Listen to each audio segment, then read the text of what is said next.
Kalau menurut aku sih persiapan yang paling benar adalah dengan latihan soal IELTS setiap hari. Nggak tahu juga ya, aku bingung mau mulai dari mana. Don't be confused! In this video, we're going to show you the right way to prepare for your IELTS exam. A lot of Indonesians don't know how to prepare for their IELTS exam. They don't know when to start, or they don't know what to do. But don't worry, we're going to give you some tips on how to prepare for your IELTS exam. I think the first one is to do a practice test. You can find a practice test right here. There are lots of practice tests on the internet. It's a good idea to do them and then afterwards identify your weakness. For example, maybe your vocabulary is weak.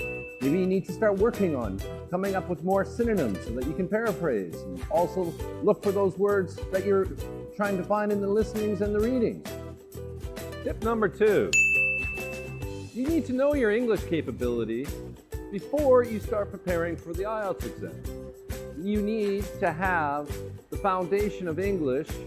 I would say you need to be at least intermediate to upper intermediate before you even begin to think about preparing for the exam itself. You need to have that foundation of English. You need to have your grammar, the vocabulary, the writing skills, the listening and the speaking skills to be able to do well on the exam. Tip number 3, you're going to need to be able to multitask during the listening part of the IELTS exam. The IELTS listening has 40 questions and 4 different sections that get progressively harder. It's easy to lose track when you're hearing the questions and to become confused and to panic. So it's a good idea to practice and to be able to recover when you don't know the answer to one of the listening questions. Tip number 4. You need to develop a wide range of your reading skills. The IELTS reading exam, you need to do things like provide short answers, match information, complete sentences, match headings, and even complete diagram labels.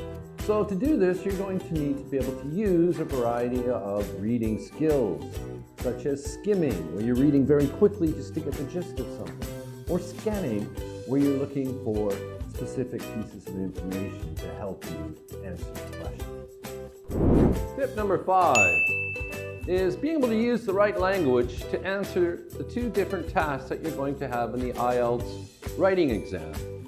Task 1, you're going to be looking at a chart or a map or some kind of diagram, and you need to be able to explain it, to be able to compare and contrast the features that you see and to make some kind of summarization of the information that you see. So you need to be able to develop the specific language to be able to do this. Task 2 is more of an essay type thing where you're going to be giving your opinion or giving a solution to a problem. Here you need to be able to express yourself. And again, you're going to need to develop the right language to be able to do that task. Ideally, you should spend 20 minutes on task 1 and 40 minutes on task 2. They're both really difficult, so good luck. That brings us to number 6. You need to be able to speak with fluency and accuracy. Fluency is the way your words flow, basically. Think like a rapper.